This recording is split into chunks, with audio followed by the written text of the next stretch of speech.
You shouldn't have listened. The porch light flipped on before I reached the steps. The electric meter on the side of the house was gone, just cut cables and rust. Still, every window on the first floor glowed warm, like someone had been waiting, and the shadow in the front room waved before I touched the door. My name's Lucas. I used to break into abandoned houses for urbex photos and clout, before I learned some places don't stay empty just because the city says so. This one was on the edge of a dead little town in Pennsylvania, peeling white paint, knee-high grass, foreclosure notice half torn off the door. It was dark when I pulled up. The place sat alone, no other houses on that stretch, just wind through trees and the ticking of my engine cooling. In my headlights, the windows were black holes. Then the porch light clicked on. Not a flicker, not a surge, a clean, confident on. Yellow glow spilling across the rotting steps like a welcome mat. Motion sensor, I told myself, or some farmer's rigged battery. Except the breaker box hung open on the side, wires gutted, meter gone. Still, every downstairs light came up in sequence. Hallway, living room, kitchen, even the little lamp in the bay window. Someone moved behind that window. A head, a hand, a slow, stiff wave. My chest tightened. Okay, I muttered, raising my camera. You wanted photos? You get photos. The front door was unlocked. Of course it was. The air inside was too warm for October. Not musty, not dusty.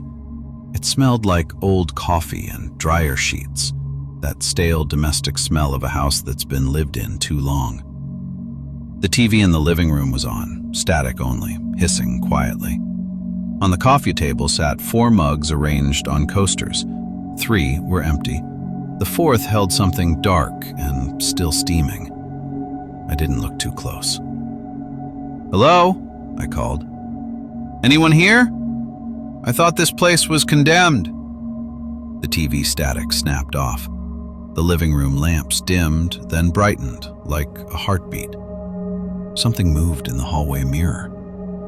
I was alone in the room facing the TV, but in the mirror, I wasn't. There was a woman standing behind me, thin, long hair hanging wet down her back, gray housecoat clinging like she'd come in from the rain. Her head was tilted in that awful, questioning angle I've only ever seen on crash test dummies. I spun around. Empty air. In the mirror, her reflection leaned closer to my reflected ear and whispered something I couldn't hear. My reflected shoulders jerked like I'd felt it. I backed toward the stairs, trying to breathe, telling myself reflections can glitch, mirrors can warp.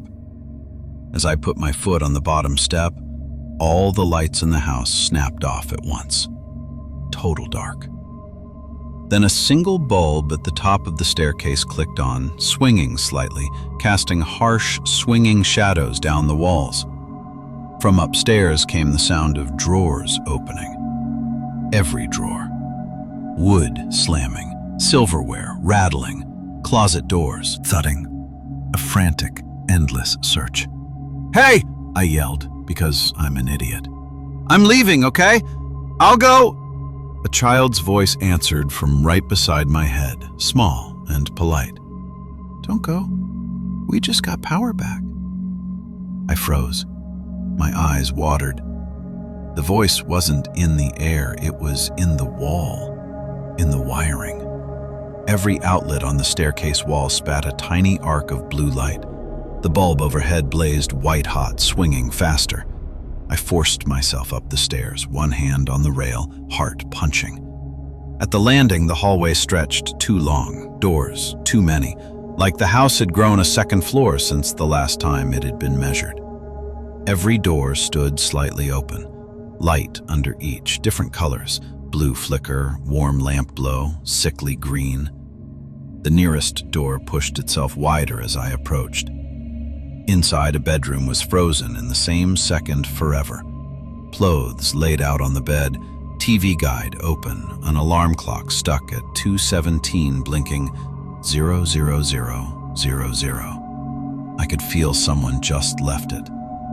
On the nightstand next to the clock was a cordless phone with its red line in use light on.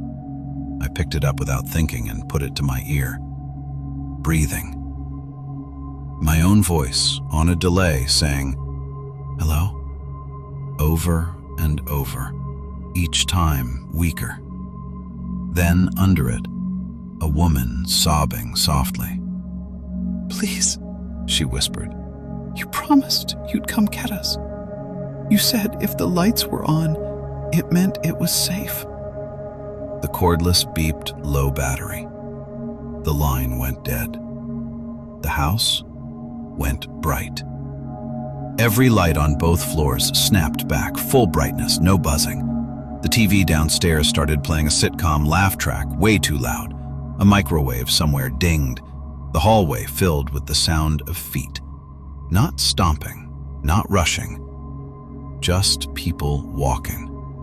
So many people. You know the sound of a theater just as the movie ends and everyone stands? That low collective shuffle? It was like that, but bottlenecked into this narrow, ugly hallway. Footsteps overlapping, carpet fibers squeaking. The air displaced as bodies moved past me that I couldn't see. I pressed myself against the wall. Something brushed my arm, cold, wet cloth. A shoulder, a hand. "Excuse us," a man's voice murmured, right in my ear. "Sorry, he finally made it," someone else said. "We want good seats."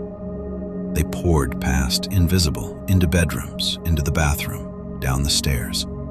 The house's bones creaked with the weight. Downstairs, the TV cut to a news anchor's frozen face, mouth mid-word. A banner scrolled under her.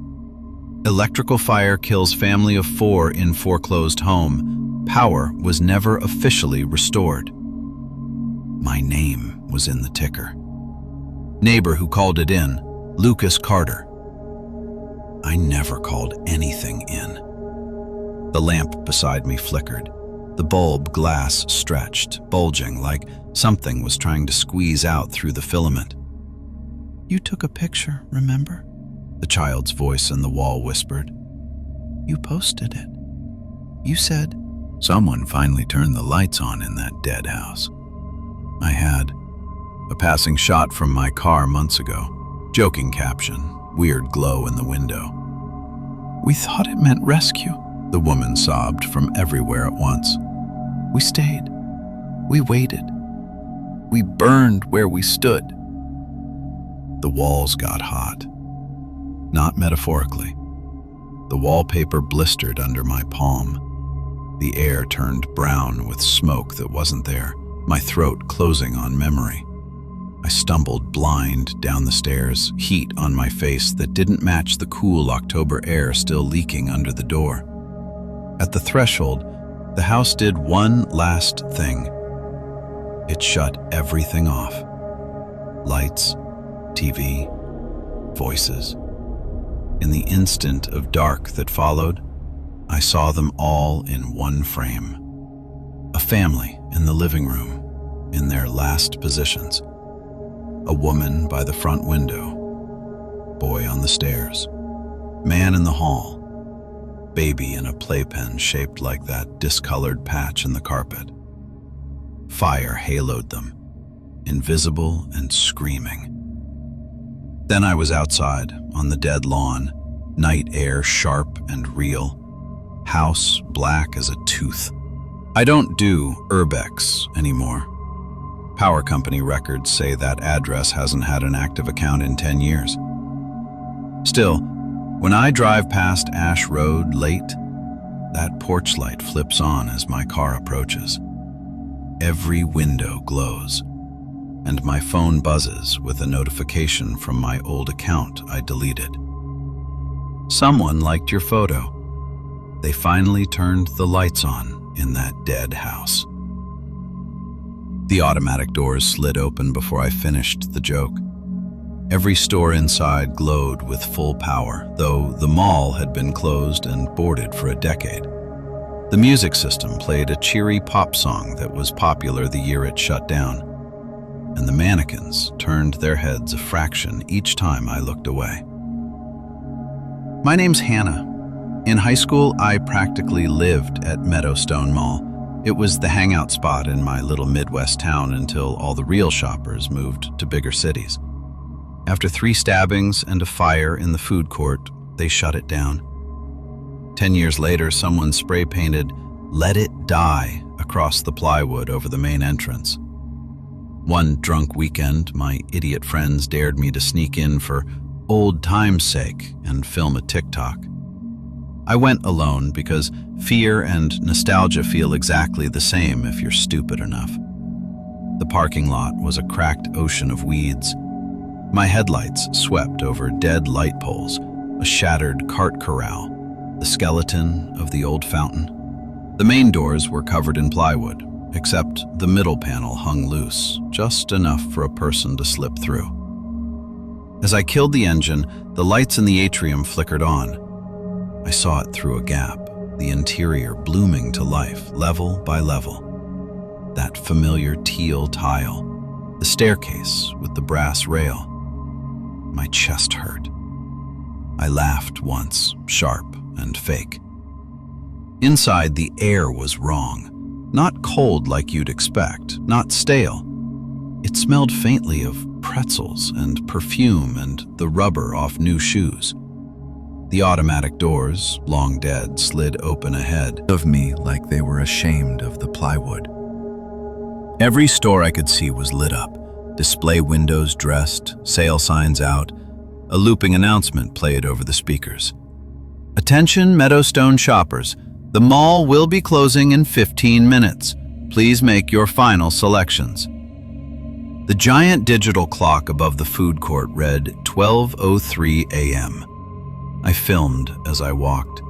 My phone screen showed details my eyes couldn't, reflections in the glass, glinting eyes where there were none, shapes moving just behind me in the polished floor.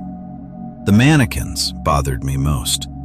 At every clothing store they stood frozen in place, 90s fashion, unblinking faces. Every time I passed and looked back, some tiny detail changed. A head tilted, an arm raised slightly higher. One stood a half-inch closer to the glass. I told myself I was imagining it. The carousel music started next. Not a real carousel, just the kiddie ride near the food court, the painted horses on poles. I remember begging for quarters to ride it when I was 5. It had been shut down for safety violations even before the mall closed.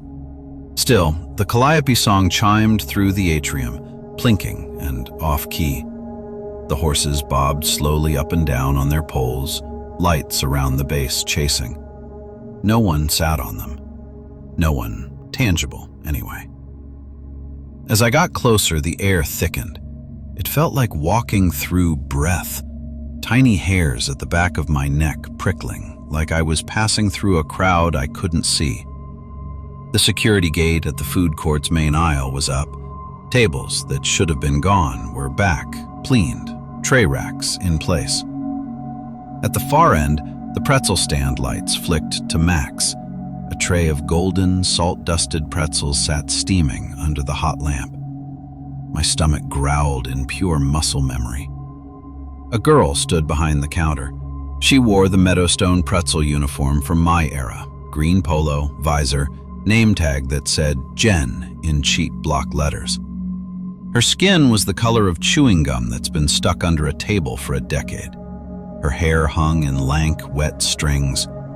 Her eyes were wrong. Too glossy, too fixed. "Hi," she said, voice coming half a second after her mouth moved. "Sample?" She held out a paper cup with a bite-sized pretzel chunk in it. Steam curled from it, carrying that buttery, salty smell that hits some ancient part of your brain that thinks food means safety. My hand almost reached for it. On my phone screen, the sample cup wasn't pretzel. It was a wad of something gray, and bloody, dripping slowly. Her hand holding it was clear bone through translucent skin. I dropped my phone. The sound slammed through the echoing mall, too loud. When I scrambled to grab it, every store's gate slammed down at once, metal crashing, lights flickering. The carousel stopped on a long, sour note. The only light left was the pretzel stand. Jen hadn't moved. "Stay," she said, mouth not matching the word at all. "Can't," I choked. "Mall's closed." She tilted her head. The skin at the back of her neck cracked like paint. The overhead announcement system crackled. A voice I recognized spoke over it. My own. "Attention Meadowstone shoppers, the mall will never be closing. Please remain where you are. Doors have been locked for your safety." My legs went weak. On the second floor near the old cinema, something pounded on the inside of the glass. Not fists. Heads.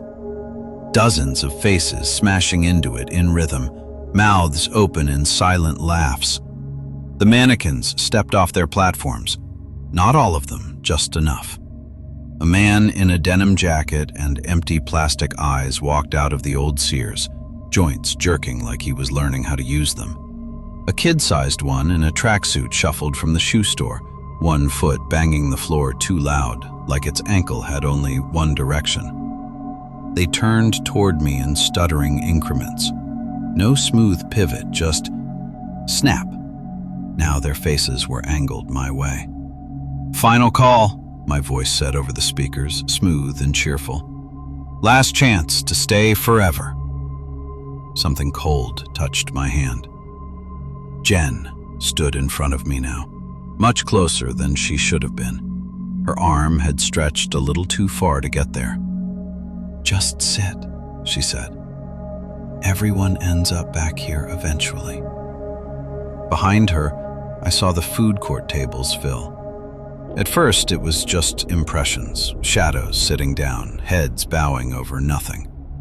Then, as my eyes adjusted, I saw details. Faces I remembered from high school. The mall cop with the lazy eye, the woman who worked at the bookstore, the kids who used to hang out on the second floor railing and spit on people. They were all dead. I knew that somehow. They all wore what they'd worn the day the fire alarm jammed and the exits locked, and 27 people never made it out of the food court. Smoke poured in under the emergency doors. The ceiling darkened in a rush of phantom soot, rolling like a wave. The pretzel in Jen's cup started to blacken and curl, smoke rising in a single line. I ran. The mall didn't like that. Floor tiles shifted under my shoes, moving like a slow conveyor belt backwards. The escalator, dead a moment before, lurched to life, going up even though I was trying to go down. Every video screen in the place flipped to a close-up of my face, filmed from an angle right behind my own eyes. "Stay!" a chorus of voices begged from everywhere. My chest burned with smoke that wasn't there. At the front entrance, the automatic doors were gone, just solid glass from floor to ceiling, my car visible on the other side. Headlights off, interior dark. I hit the glass with both fists. Inside the reflection, I saw the mall atrium behind me. Packed. Wall to wall with a crowd that hadn't been there a second ago. People in old fashions, old uniforms, old backpacks. Some burned at the edges, some dripping water from sprinklers that weren't working. All of them staring. Every face I'd never seen at Meadowstone with a distant stare while they shopped to forget their lives. They lifted their hands in unison and waved. The glass cold-shocked my forearms. And then I was outside. Just outside. Knees on cracked asphalt. My breath fogging in the truly empty night. Atrium dark as a dead eye behind me. No lights, no music. The plywood panel I'd slipped through was nailed tight, fresh. My phone screen was cracked.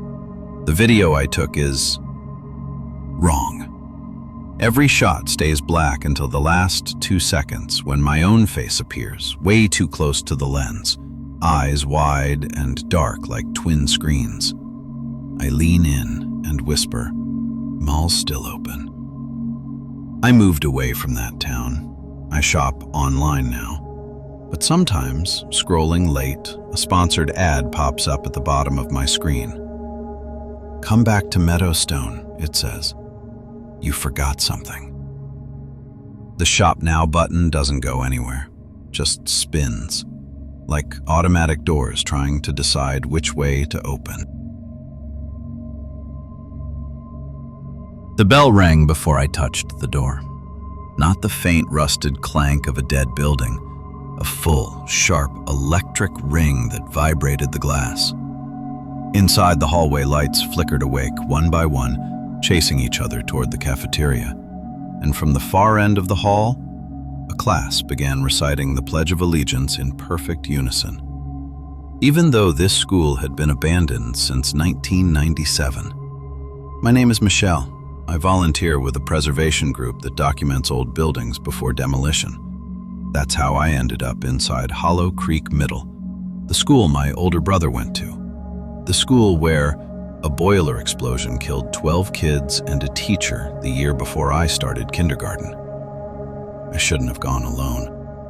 The moment I stepped inside, my flashlight dimmed, like the building breathed the batteries straight out of it. The overhead fluorescents buzzed weakly, the kind of dying hum that makes your teeth hurt. Then they brightened. Not all at once, in a wave.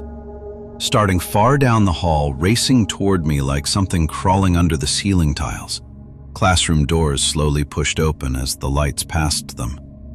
I whispered, "No, no, no, no." But the school heard me. A loudspeaker crackled overhead. A woman's voice, calm, clipped, familiar from old tapes, said, "Students, please return to your seats. Class is still in session." My throat tightened. That voice belonged to Ms. Harrow, the teacher who died shielding her students. Her classroom was room 214. Her door was open. Light spilled through in a warm glow that didn't belong in a dead school. I stepped inside. Every desk was occupied. The room looked exactly like old yearbook photos. Kids in 90s clothes sat perfectly still, backs straight, hands folded. Their skin was gray-blue, unreal, waxy. When I moved, dozens of eyes didn't follow. They snapped to me, like puppets jerked by invisible wires. "Take your seat," Ms. Harrow's voice said behind me. I turned slowly. She stood at the front of the room. The right side of her face was burned and melted, skin sliding like wax toward her collarbone. One eye was clouded white. Her sweater was charred on one side, frozen in time at the moment she died. But she still looked kind. "Please," she said softly. "We can't start without everyone." The nearest student lifted a hand. It was missing 3 fingers. "Don't," I whispered. "Don't get up." The child didn't blink. None of them did. Not once. "Michelle," the teacher said gently. Hearing my name broke me. "I wasn't in this class," I said. "I don't belong here." She smiled sadly. "Everyone who walks in belongs, dear." The kids stood together. Desks scraped the floor in perfect unison, metal legs screeching. Their heads tilted, then cracked as their necks bent too far, too fast. One girl's jaw unhinged, hanging loose like it was never meant to hold itself. The entire class began to walk toward me. Not rushed, not frantic, steady. I backed toward the door, but it slammed shut behind me with a hollow boom. The loudspeaker came alive again. "Evacuation drill in progress," a distorted voice announced. "Do not leave your classrooms." A fire alarm began, the same sound from the day of the explosion. High-pitched, rising, then choking abruptly as if the building was remembering the moment the power cut. Heat filled the room. Real heat. The kind that dries your eyes instantly and smells like burning plastic. Walls blackened with soot as I watched. Desks blistered, ceiling tiles curled. The children kept walking. Their clothes darkened, catching fire where they had caught fire decades ago. Their hair melted into smoking clumps, skin liquefied on some of their arms. But they didn't scream. None of them had screamed back then either. The shock wave took their voices first. "Sit," Ms. Harrow whispered, now inches from me. "Please, don't make them chase you." I bolted for the windows. They were too clean, too clear. The outside world looked wrong, flat, painted, like a backdrop. Behind me, hands brushed my back, dozens of them, cold and burning at the same time. I threw myself at the glass. It didn't break. The classroom snapped to darkness. Silence. When light returned, everything was normal. No children, no fire, no charred walls. Just an empty room, desks stacked in one corner, windows dirty and cracked. But in the dust on the teacher's desk, one message was traced with a finger. "Roll call is forever." I ran until I hit daylight. The recording on my phone shows nothing but black for 12 minutes, except the last few seconds when a classroom of burnt children appears in a single frame, all staring at me, and Ms. Harrow behind them whispering, "We'll mark you present." The intercom buzzed before I touched the lobby door. Not a soft hum, a frantic, broken, human-sounding buzz that didn't stop until I stepped back.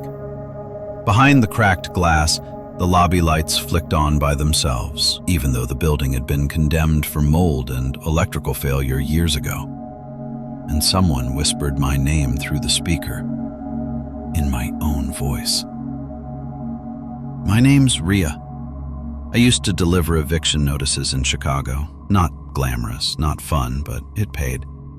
The Holloway apartments on 63rd were on my list for years. A 10-story concrete coffin with more roaches than tenants.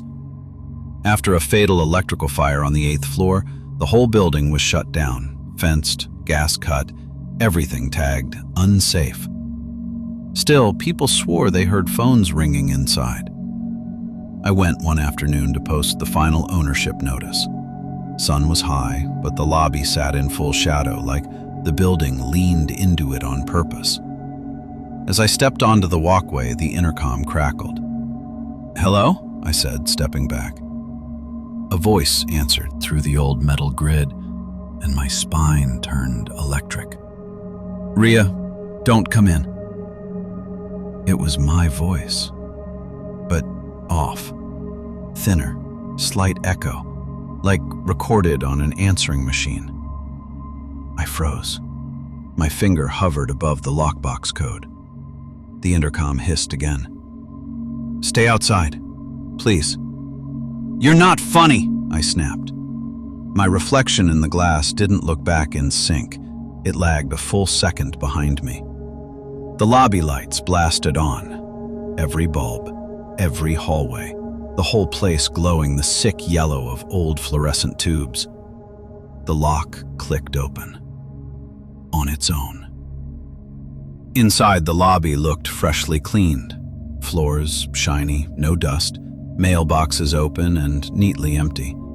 A bulletin board displayed events from 2006, bingo night, rent assistance, laundry tokens. But the air was wrong. Thick, humid, like someone had just finished a long, shaking cry in that room and left the breath behind. I stepped in. Behind me, the front door sealed itself shut with a soft hydraulic hiss. The intercom whispered from outside the glass, though I wasn't touching it anymore. Don't go up. I turned toward the stairs anyway because my job was stupid and so was I. The stairwell lights flickered in waves, up, guiding me toward the 8th floor where the fire had been. Halfway up, I heard it. A voicemail beep. Beep. New message. Beep. Coming from somewhere above. Soft at first, then layering with more. Old cell tones, beeps from early answering machines, tape hiss from landlines. The 8th floor hallway looked normal, somehow. Carpet intact, wallpaper clean, no burn marks. But the smell. Burnt hair, melted plastic, wet smoke. I stepped toward the apartment that had been the source of the fire, 8B. The door stood slightly open. A faint red LED blinked from inside like a voicemail light on an answering machine. Except that model of answering machine hadn't existed in 20 years. I pushed the door open. Inside, the apartment was staged. Staged. Furniture set out, TV remote on the couch, blanket folded over the armrest, kitchen spotless except for the coffee cup half full beside the sink, steam curling from it. The blinking red light came from the phone on the wall.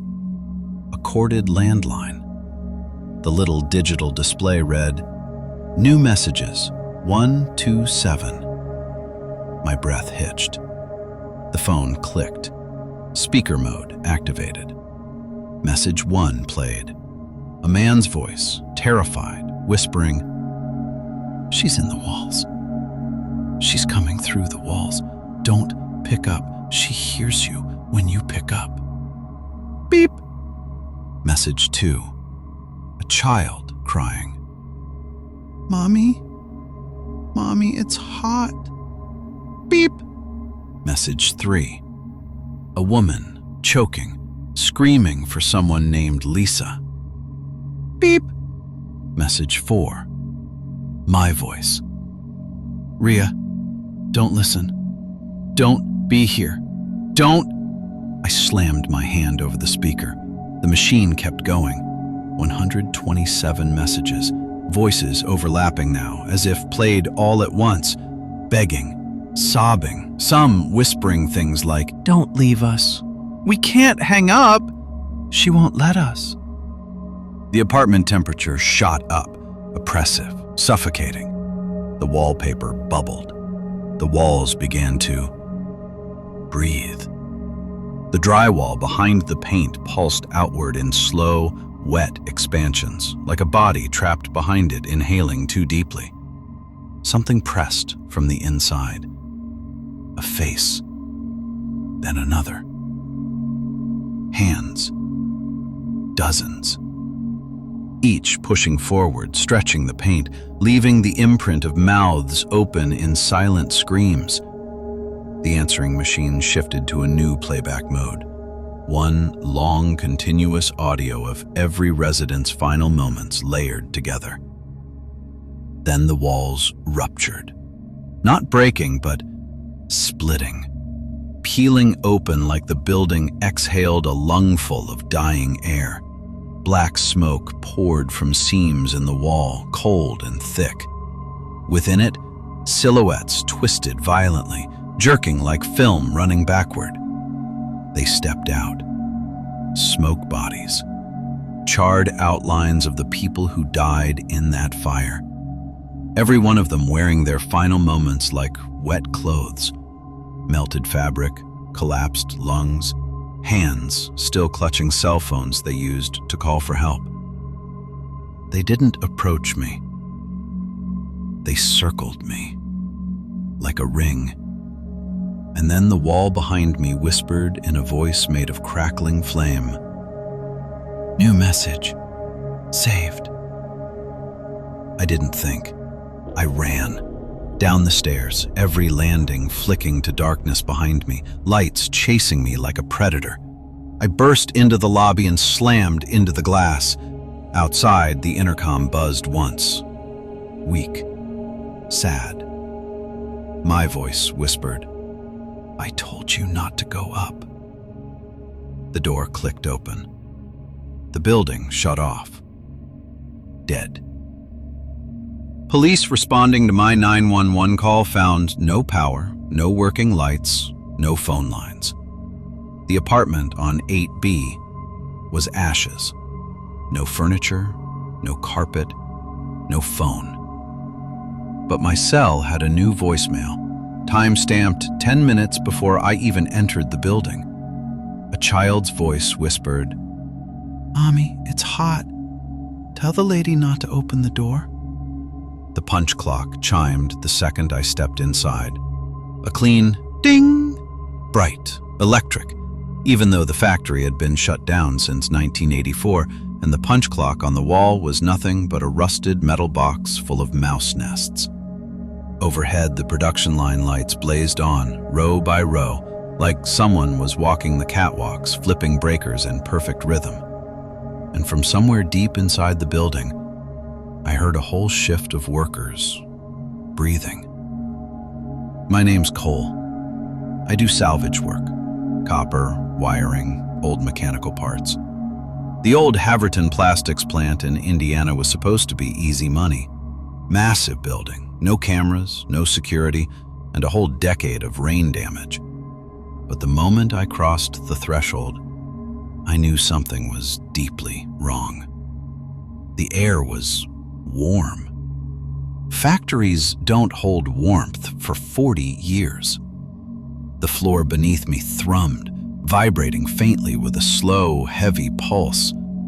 Thunk, thunk, thunk, like a heartbeat too big for the building. The punch clock chimed again, this time louder.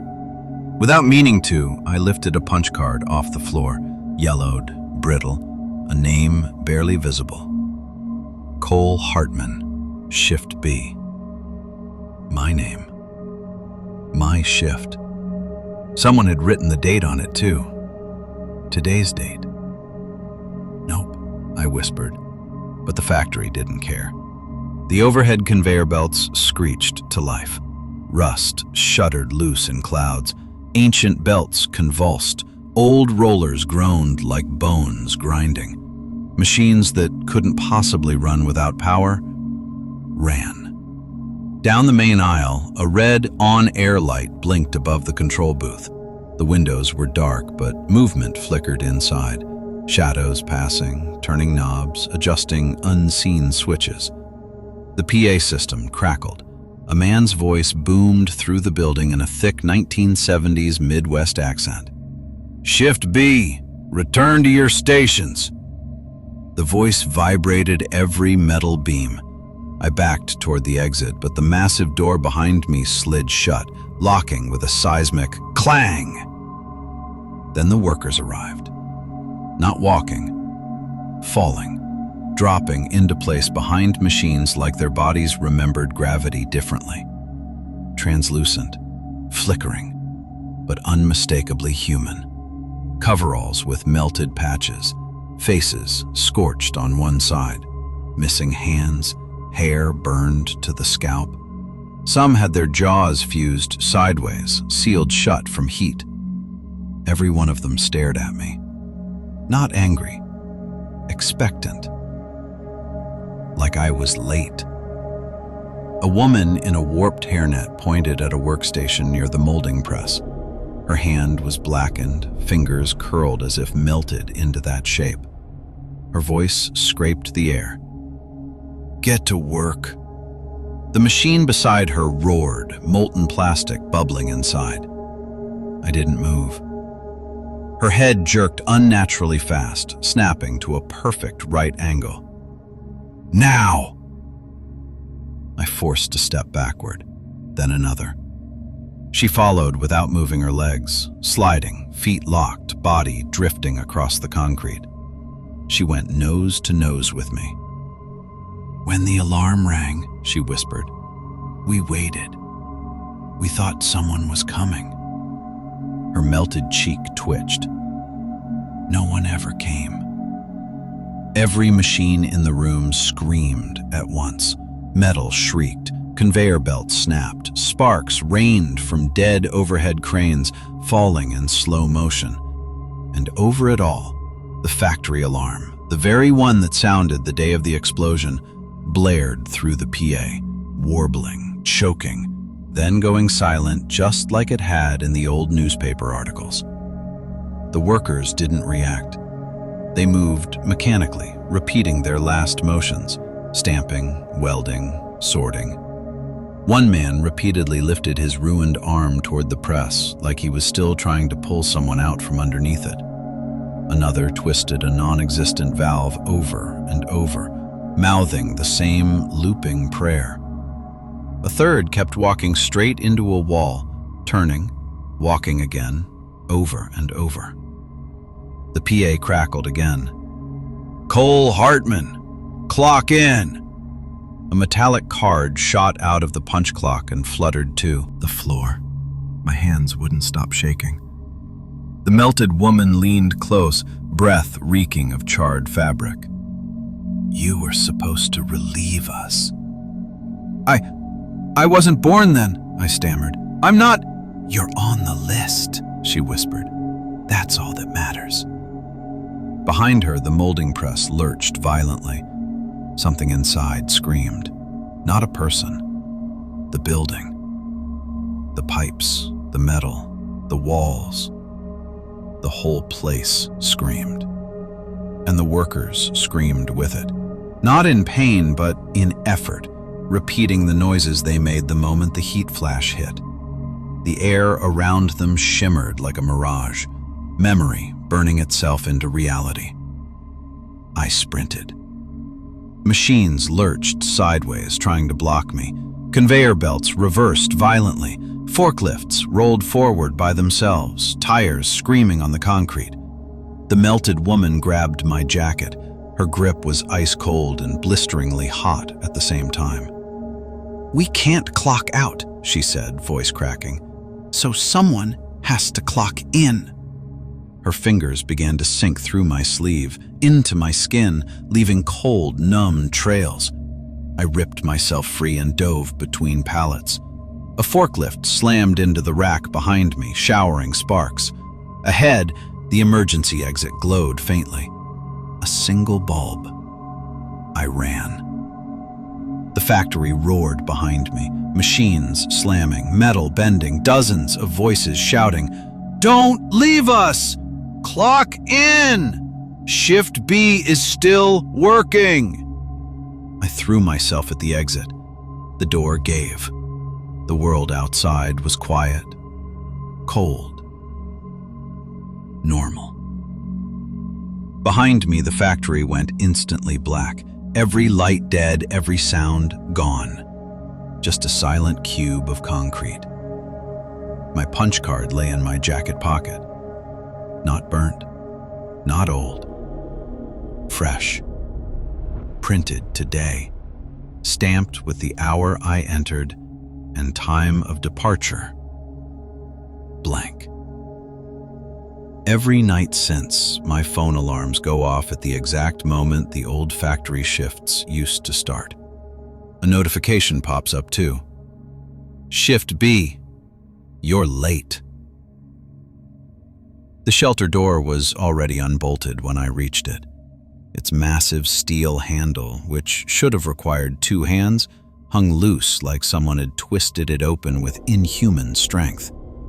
Cold air rushed upward from the dark stairwell, carrying the smell of wet earth and something sweet and rotting underneath. And from below, a child whispered, "Come quick, we're still down here." My name is Travis. I volunteer with tornado response teams in Oklahoma, mostly door-to-door checks after storms. Tornadoes hit fast, hard, and they leave weird pockets of untouched homes and total carnage right next to each other.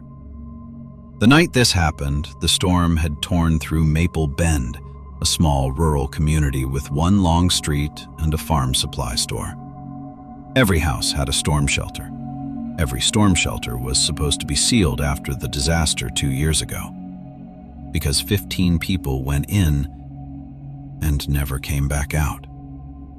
We never found their bodies, just scrape marks on the inside of the steel door, and handprints, too many handprints. Tonight, I was doing routine checks. That's when I reached the last house, a sagging farmhouse with a massive oak out front split in half by lightning. The storm shelter door beside it was open, completely open. The metal bolts lay scattered in the grass like someone had unscrewed them one by one and gently set them down. My radio hissed. "Unit 7, you clear?" I answered. "Shelter's open, going down." Static replied. "Don't." I froze. That wasn't dispatch. That was my voice. From the radio. The stairwell yawned below me, steps slick with condensation, walls sweating. As I descended, the air grew warmer. Not humid, breathing warm. Something exhaled down here. My flashlight beam shivered over the walls, revealing hundreds, no, thousands of scratches. Long, frantic, carved deep into concrete. Names etched by fingernails. Dates. "Please, let us out. It's coming. Do not open door. Travis, turn back." That last one wasn't old. Still wet. "Hello?" I called. My voice echoed, too long, trailing down tunnels that weren't supposed to exist. Storm shelters in Oklahoma are single rooms, reinforced, simple. This one wasn't. The stairs ended at a hallway that stretched far beyond the shelter's footprint. Concrete walls bulged outward in places as if something underneath had pushed its way through. Water dripped from pipes that no longer connected to anything. At the far end, a soft light glowed. A lantern. Beside it sat a line of shoes. Small ones. Children's shoes. A girl's voice drifted from the dark beyond. "You came back late." My heart stopped. "Who's there?" I whispered. Silence. Then a cluster of tiny footsteps pattered across the concrete. Children laughing, running. But I saw no one. Shadows moved along the walls, long, thin, stretched like someone pulling them from the ground like taffy. One shadow paused at the corner. A child-sized silhouette. Head cocked. Then its arms stretched across the wall, too long, bending wrong, touching my sleeve. Cold burned through my jacket. I flinched back. Something giggled. A chorus of whispers rose. "We waited. We cried. We called. You didn't open the door." A lantern flickered to life ahead of me. I moved toward it, shaking. The deeper I went, the more the shelter changed. Concrete turned to dirt. Dirt turned to something softer. Black streaks coated the walls. Soot, maybe, or something oily. The air smelled wet and faintly metallic. The tunnel ended in a large chamber. In the center, 15 chairs arranged in a circle. Every chair held something. Not bodies. Silhouettes. Shadow people seated perfectly upright, outlines flickering like old film. Some small, like kids. Some adults. All still. All facing me. The little girl's voice whispered right behind me. "We didn't die." I turned slowly. A figure stood inches from me. Small, barefoot, dress torn, hair matted.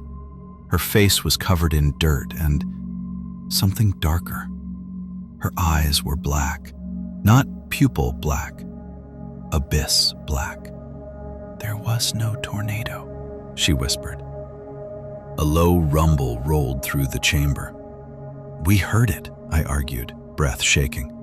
"The siren. You took shelter." Her smile was impossibly wide. "It wasn't a storm." The walls trembled. Shadows rose from the chairs, not floating. Leaking upward like smoke reversing gravity. The children's shadows merged into tall, twisted forms, their limbs elongated, bending like jointless ropes. Their heads jerked in unnatural angles, tracking me with those pitch-black pits for eyes. "It told us to stay down here," the girl whispered. "It said someone would come eventually." The shadows crept closer. "Please don't be late again." I ran. The chamber collapsed behind me with a roar. The tunnel stretched, walls warping like rubber, torquing out of reality. Shadow hands scraped my back, dozens of them, hundreds. Whispers filled the stairwell as I climbed. "Don't shut the door. Let us out. It's hungry. You brought it. Don't go." I burst into the cold night. The shelter door slammed behind me so hard the ground shook. The bolts reattached themselves, one by one. My radio crackled. Dispatch this time. "Unit 7, status check. You just went silent for 15 minutes. I stared at the door. Handprints banged from the inside. Tiny. Human. 15 of them, all hitting at once. I backed away. My radio hissed with static. Then the little girl's voice whispered, "We're still waiting." The shelter door twisted slightly outward, just an inch, as if something inside had finally learned how to push.